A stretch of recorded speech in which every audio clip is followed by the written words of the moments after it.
Hi, this is Jill from the North Woods. Well, we had, kind of a low weight loss week. It was 0.4 pounds, but I had a solid, really good last couple of weeks. So I'm not shocked about it at all. The body needs time to catch up. I work with medical researchers, and someone once told me that when you lose a lot of weight, the body is like, if you get your temperature out of a range, you'll die. And so if you lose a lot of weight in a pretty quick amount of time, sometimes the body just slows down and says, I need a moment. So fine, 0.4 pounds, but like I said, we're at 41-ish pounds. I didn't have time to do the math for this yet because, boy, it was a day at work. But that's okay. Here we are. I had an interesting experience over the last couple of weeks. I mentioned that basically I started out at 4X in my sizes, in my clothes, and then I went through one round and went down to 2X and got rid of all the 4X and 3X clothes that I had. Well, I started to notice that my clothes were big again.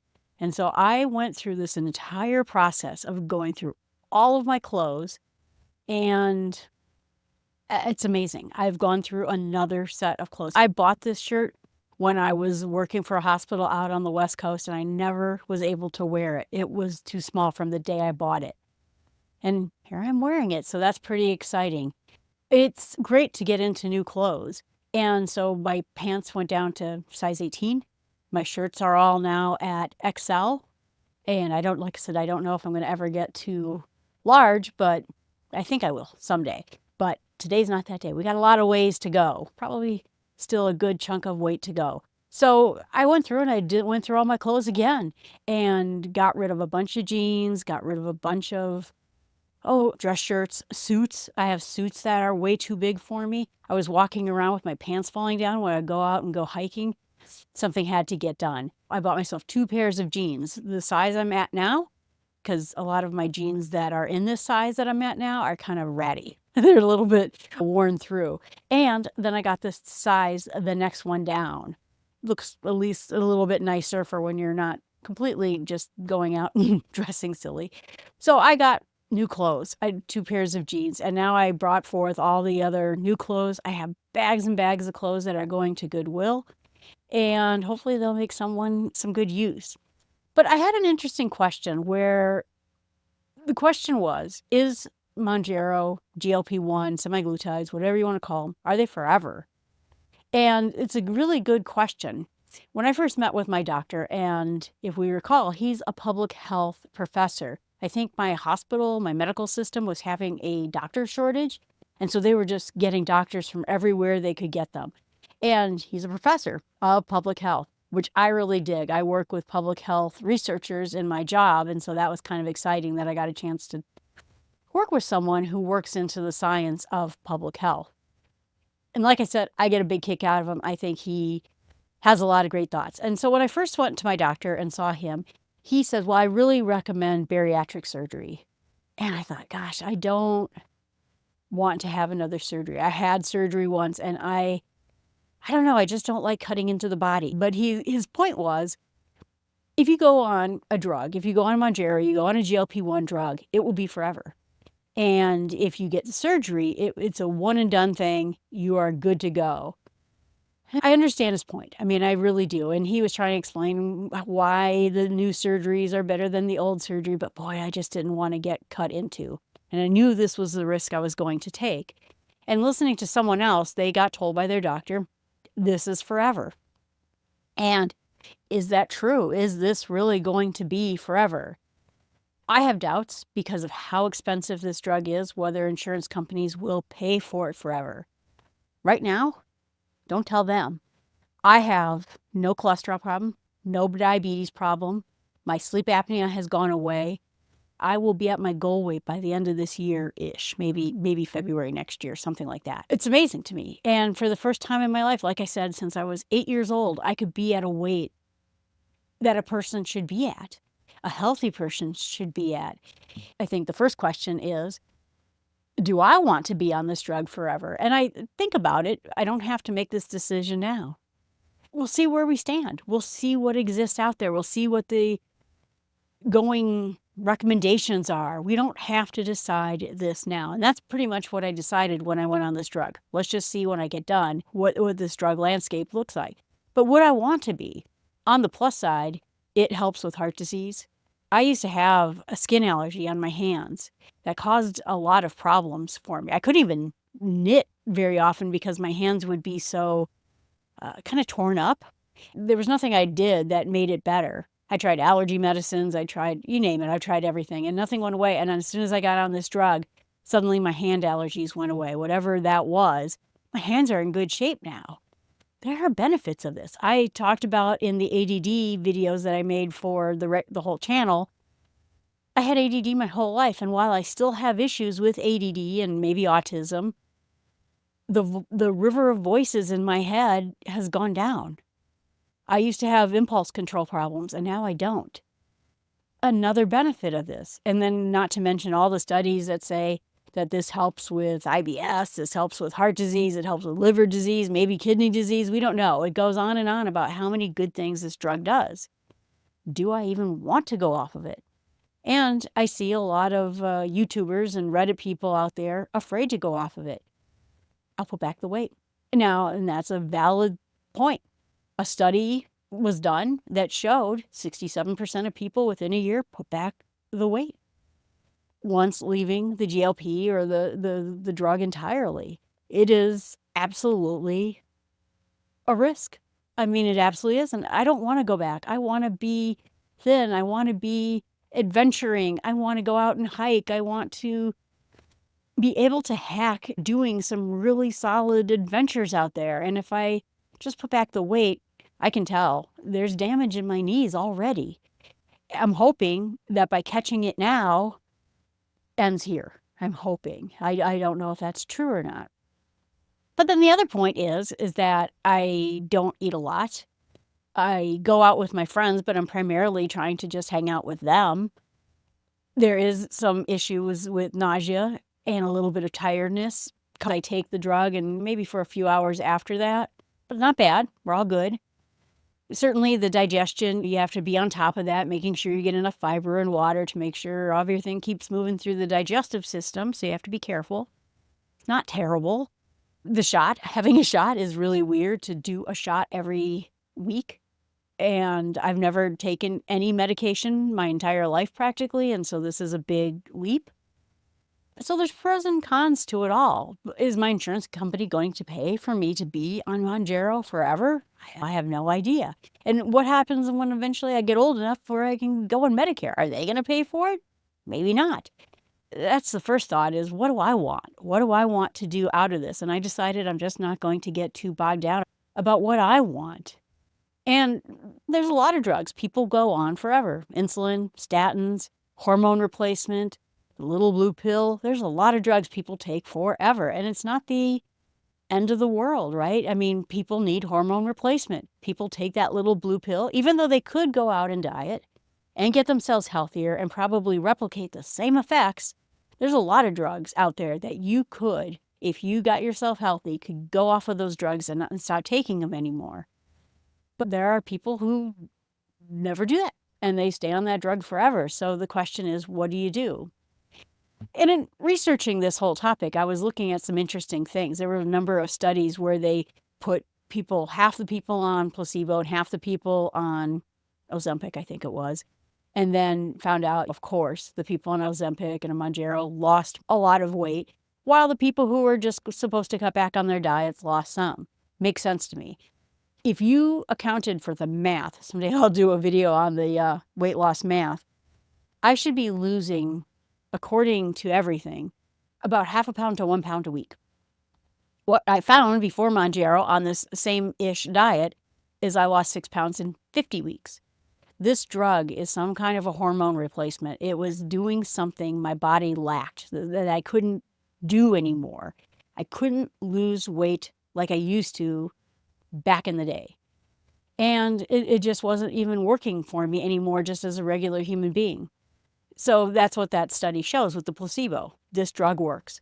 Then they did another interesting placebo study where they took people, they put them all on Ozempic, cut them off at a certain number of weeks and then replaced it with placebo. Kind of wondering, does the placebo like make you nauseous and go to the bathroom funny? I don't know. But somehow they did that, because otherwise you'd figure out, oh, I'm not on the real drug at all. And just like you would expect, the people who stayed on the GLP-1 drug lost more weight, and the people who were put on the placebo went back up in weight again.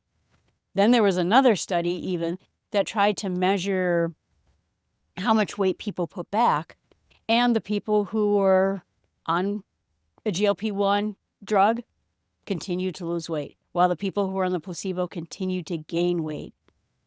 Oh boy. So it doesn't look good when you go off of this drug, whether or not you will keep this weight off. There are other people out there, other YouTubers and people on Reddit I see, who titrate down. They went up to, like on Mongero, they go up to the maximum dose, which I think is 15. And then they lost the weight. They're now at their goal weight. And so then they start titrating back down, and then they kind of text. Like, at what point does your blood sugar get bad again, if it's going to get bad? At what point do you start having food noise to the point where you're putting on weight? And then maybe keep the person at that dose forever, maybe. I don't know. So that's one thing that people are trying. Other people are trying some bizarre things, and I'm interested to see how their experiment goes. But can they switch to, if they're on Mongero, switch to Ozempic, get the buildup of Ozempic? Because obviously this builds up in your system where you're no longer, obviously, whatever drug you're on for Mongero or Ozempic, your body gets used to it. And so it starts ignoring it. And so then you go up in dose, and then all of a sudden the body starts responding again. And at some point, you hit the maximum dose. And now you are no longer losing weight. Hopefully your blood sugar is staying together. The food noise comes back. But now you're at the max dose, and there's nothing you can do. So what they've been trying to do is seeing if they can switch to the other drug. So if you're on Mongero, you go to Ozempic. Do that for a while. Hopefully reset your body on the Mongero setting, and then go back on Mongero at a low dose and be able to work your way back up again so that you have more room to lose weight. Some people who haven't finished losing weight, or some people who hope, now that they're at their goal weight, can I just take a very low dose of Mongero now that I broke the cycle of taking it? The question is interesting. I don't think a lot of people know. I thought it's interesting. Out of all these years, I was on Weight Watchers and Jenny Craig, and I did this diet and that diet, and you think there's a lot of science behind there. And now you're seeing we don't really understand a lot. What makes a person overweight? What makes a person lose weight? What makes a person stop losing weight? We have ideas, and some of them certainly pay off.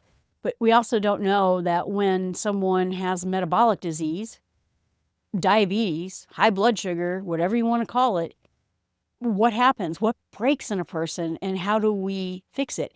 This Mongero thing has been great because it just tells the body, produce insulin, and you start pumping out insulin, and you start pulling calories out of your fat again. When you're diabetic, you're just using this available blood sugar that's floating around inside of you, which is way too much. And so you never get to the fat on your body. And so then you never lose fat. You never lose weight. So some people want to get off of this drug and are trying new things to do it. It's hard because the drug companies, obviously, nothing against the drug companies, they produce this amazing medication. They wouldn't mind if you were on it forever. The insurance companies are just going to say, well, we're not going to pay for it. And then even these clinics, these other pharmaceutical companies that are giving out the compounds, they want you to be on it forever. When I was watching videos about how do people stop this drug, there were a number of people who are doctors and people who work for these clinics saying, well, wait, before you decide to get off of the drug entirely, maybe. So they don't want you to get off the drug either. I'm not saying that they have done anything wrong or doing anything evil, but everyone sort of has a vested interest in one direction or another. So people now who do want to do it are trying to do things. And I think it's really in the end going to be the insurance companies that maybe will start funding studies, because the question is, I think for them, is how do we get people off of this drug without having them gain the weight back and then get diabetes all over again? Because then they spent thousands of dollars getting this drug to people, And then they just get diabetes and knee problems, and all the problems come back again, and they don't ever get the benefits of a healthier community or healthier people. We want to be healthier. We want to keep the weight off for our own needs, but the insurance companies are thinking, how can we pay for this very expensive drug while not going broke, but then eventually have the benefits of all these very healthy people who don't have diabetes and won't have to go on insulin and all those drugs. But then there's a lot of people who are invested in hoping that there's a new drug coming. The rumor is that Eli Lilly has a pill and that it should be out in 2026.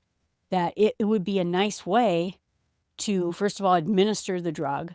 There's a lot of people who are scared of the needle, even though the needle is actually practically nothing. It's so funny how easy the injector pens are. I know that some people are on compounding medicines, a little bit more difficult. But if you had a pill, this would be easier. It would probably be shelf stable, which means you wouldn't have to put it in the refrigerator, so it'd be easier to travel with. And it would give a less expensive method of getting it into your system. If I understand things correctly, one of the most expensive things when it comes to these GLP drugs is the injector pen. Those are very expensive.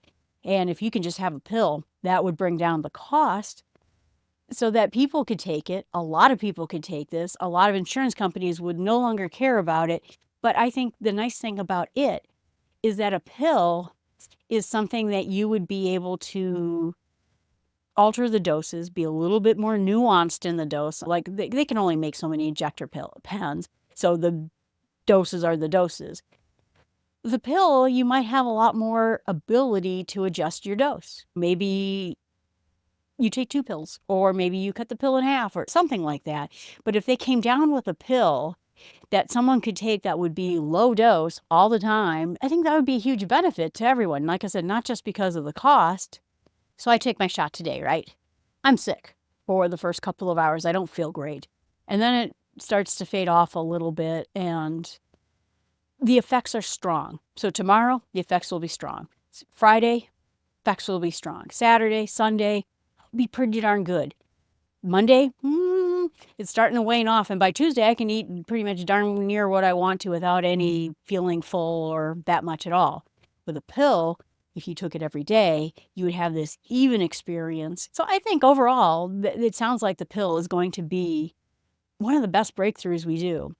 So I think we're getting better at it. And like I said, if Eli Lilly and other groups come out with a pill, I think that's going to be the best thing ever. Like I said, it's going to bring the drug out to a lot of people who couldn't afford it. It's going to get rid of the injector pen, and it's going to be a constant dose instead of this. So I'm really excited about that. But still, then the question remains, what do we do? How do we deal with what we're going to do? Because yo-yo dieting, I don't know if you've ever heard about this, but yo-yo dieting, going up and down and up and down, it's one of the most dangerous things you can do to your body.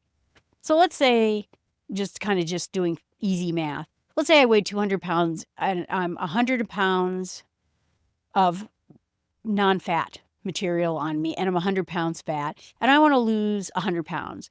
So I go on this diet on Mongero and I lose, let's say, 100 pounds. So now I'm at my goal weight.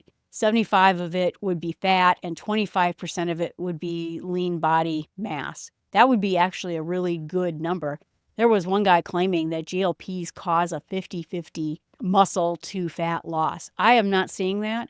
I have put on 4 pounds of muscle since starting Mongero, but I'm also working out quite a bit. So it's not necessarily the way it is, but usually it used to be a really good stat if you could do sort of 75-25 on lean body mass to fat ratio. But let's just pretend. Let's say I did really good and I lost 100 pounds, 75 pounds of it was fat and 25 pounds of it was lean body mass. But then I gained my weight back. And so I put 50 pounds back on again. And so now I weigh 150 pounds. I have just put on fat. I am not gaining that muscle that I lost back before. And oh no, now my body has less lean body mass. And so I diet again and I lose it and I'm back at 100 pounds again. Okay, let's say of that, 30 pounds was fat and 20 pounds was lean body mass. Oh no, so then I put 50 pounds on again. And you could see each round I am taking lean body mass, muscle, and I'm replacing it with fat. The thing about fat is that it burns in our body half the amount of calories as muscle does. So pound for pound, muscle will lose approximately 6 calories per pound of muscle as a rate. If you're exercising, obviously the rate's going to be higher and stuff like that. While fat is like 2 to 3 calories per pound. And as you yo-yo up and down and start replacing muscle with fat, now your metabolism is shot. You are burning less calories because all there is to you is fat. Even if you're skinny, it still can be fat, and your metabolism is half of what it should be because you don't have the appropriate level of muscle around you. And of that too, some of that muscle is skeletal muscle, which means that's what keeps us stitched together. That's what prevents injuries and provides stability and strength. It's also dangerous because we can get more injured. We can screw up our knees or ankles because we don't have that muscle protecting the tendons and everything else. If you can not yo-yo diet and keep a metabolism going and start putting on muscle weight, you will have a metabolism. Whatever happens, whether you get on this drug, off this drug, whatever it is, now you will be able to have a metabolism that's actually functioning. And so the first thing is, like I said, exercise. And I mentioned it in past editions of this. Putting on muscle weight. Putting on muscle weight.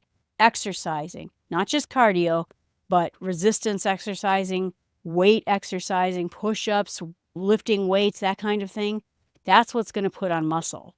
And that's what's going to burn more calories. And that's what's going to keep your tendons and your ligaments happy, but it's going to keep your metabolism active. Think of cardio, of it like, I'm trying to give an example, like you're a train. And the muscles are all the things that require energy in your body. But the cardio part is how fast is the train running and burning through the energy source, right? Cardio is great, and a lot of this won't help you lose weight very easily. We've found in all sorts of research that exercise, particularly cardio, does not help with weight loss, but it does help you keep weight off. Because when you get to your goal weight, if you do cardio and you have a good set of muscles on you, you will burn calories in a normal metabolism. And I talked about this in the past when I went back and I got my trainer, Heather, who helped me through all of this. I was doing cardio. I was going for bike rides. I was going for walks. I was going for runs. I was going for hiking. And I wasn't losing a lot of weight. She put me on a weightlifting plan. So I started building muscle again. And I remember I was meeting with her at one point and I said, my stomach has been really hurting lately. And she's like, oh, really? Well, what kind of things are wrong with your stomach? And I said, well, I don't know. Like every couple of hours it starts to hurt. And she goes, are you hungry? And I said, oh, well, maybe I'm hungry. She goes, yeah, why don't you try eating something when your stomach hurts and see if that fixes it? Do you know I was so overweight? I had so much sugar running in my body. I didn't feel hungry for years. I mean, maybe decades. But through lifting weights and building my muscle back up again, because I sat there and I played video games for decades, I suddenly had a metabolism again. I suddenly could burn calories. I started to lose weight. It was the most amazing thing. So really that weight training, that resistance training is first of all going to, again, protect your knees, your arms, everything so that you don't get injured.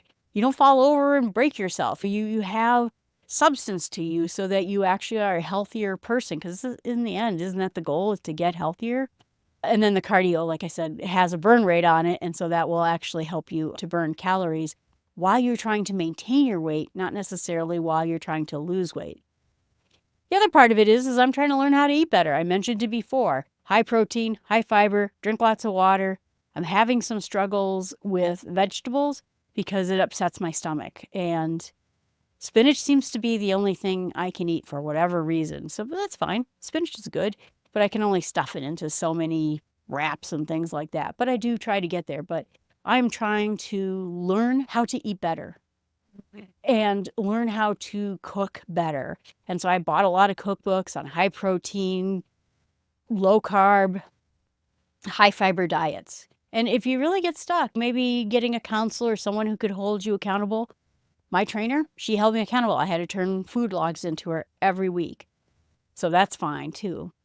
The other part of it too is that I've been trying to learn how to do mindful eating. And I tried this before and it never really worked for me. But the idea is that you register in your brain, how hungry am I? Am I just eating because I'm bored? Am I just eating because I just feel like doing something? Maybe I've been working all day and I just feel like getting up and getting a snack because I've just been sitting at my chair for too long. So I got an abacus, which I don't use as an abacus, but essentially it has beads sliding along a pole.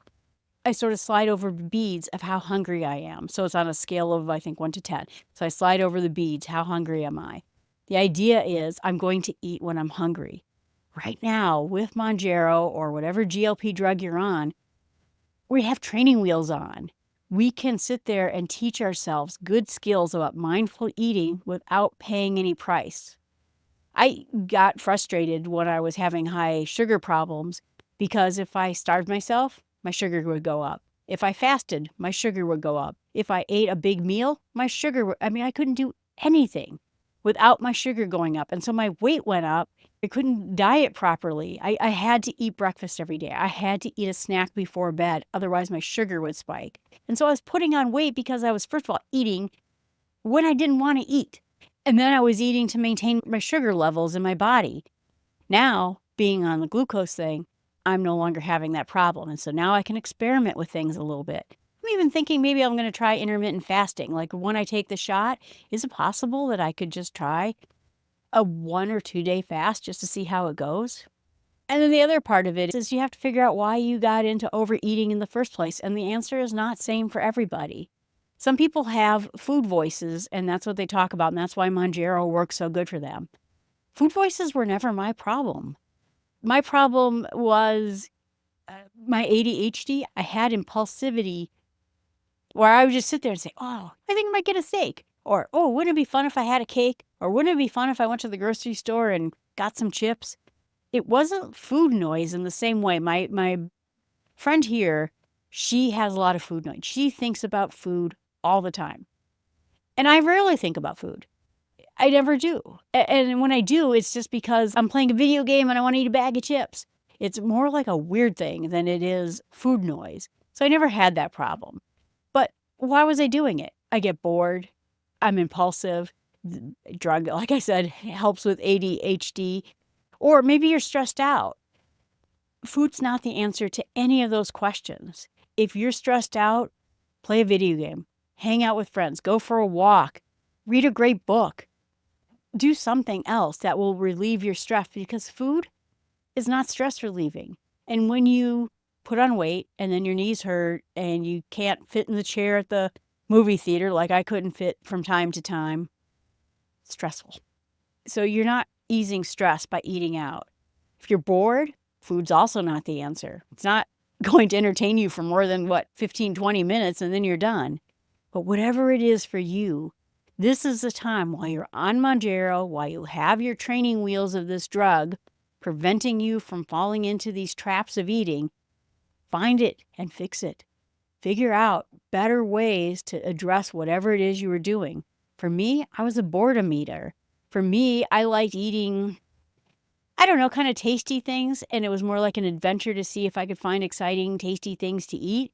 Now I'm trying to learn how to find tasty things to eat that I like, but are healthy for me. Sometimes, too, maybe the family's the problem, and somehow you're going to have to negotiate some kind of a deal with them. I know when I was at Weight Watchers, majority of people got up and said, my husband wants to eat this, or my kids eat that, or my roommate eats this other thing. You have to figure out what it is that caused you to overeat and start addressing that problem. And the other last thing that I'm doing in order to see that I'm prepared for whenever I go off of this drug, if I ever go off this drug, is I'm doing scorched earth methods. I am throwing out every clothes the second they get too big for me. There are shirts I really liked that I just got rid of. Some of my favorite shirts. That's why I was wearing some of those shirts while I've been doing these videos, because I like those shirts and those were kind of my favorite shirts, and now I knew they were going to be gone soon, so I had to enjoy them quickly. But I can't go back up because I'd have nothing to wear if I were going to. And so that's kind of encouraging all by itself. So I'm going with the strategy in the end that if insurance lets me keep on a low dose forever or on a pill that will be a low dose, I'm game for that. I really am. I think this drug has done good things for me. I'm not against it. But there's a good solid shot the insurance company won't let pay for this forever. I mean, it's crazy expensive. And so why would they? Well, if they don't, I am doing everything I can to prepare myself with gaining muscle, eating right, changing my behaviors and my patterns, figuring out why it is I ended up overeating in the first place, and then building my whole life so that being thin becomes important. Me going on adventures, if I start doing these adventures and I start going on these big hikes, and if I start going hiking in places I couldn't hike before because I was just too overweight, that will be incentive for me to stick to whatever weight it is I land on at the end. The question is, are we going to have to be on this forever? And the answer is maybe. Yeah, it is maybe. But this is a quickly evolving science. We are learning so much year to year. Every year I read about these drugs and this whole topic, we learn so much every year, every 6 months. And you know what? In a year, it's going to be a whole different picture, I think. I think the pills are going to revolutionize all of it. The best advice I can give you is prepare. Prepare as if this drug was going away in 6 months and you were going to lose weight, get as healthy as you possibly can, and prepare yourself while you're on this Mongero training wheel where the food is not yelling at you all the time to do better. And I see people on Reddit who say, I don't have to do that. I lose a ton of weight and I don't have to do anything. I don't change my diet. I don't change my exercise. I just sit here like a big lump like I always did, and I'm losing weight left and right. And I think that those people are going to be sad if their insurance company stopped allowing this, if for some reason they got like pancreatitis and they had to go off of this drug. Some people get pregnant and have to go off this drug and they learned no skills at all. They're going to be back where they were before. This is your opportunity to have this assistance where food isn't driving you into the ground, to learn to do better and start exercising and start feeling better and getting healthy. This is your shot. All right, everyone, I know this was a big message, but it's a great question. Are we going to be on this forever? You can email me at jill@startwithsmallsteps.com. I'd love to hear from you. You can comment in the channel too. And if you don't mind subscribing and liking this post, I'd appreciate it as well. Thanks so much, and I appreciate it. Have a great week.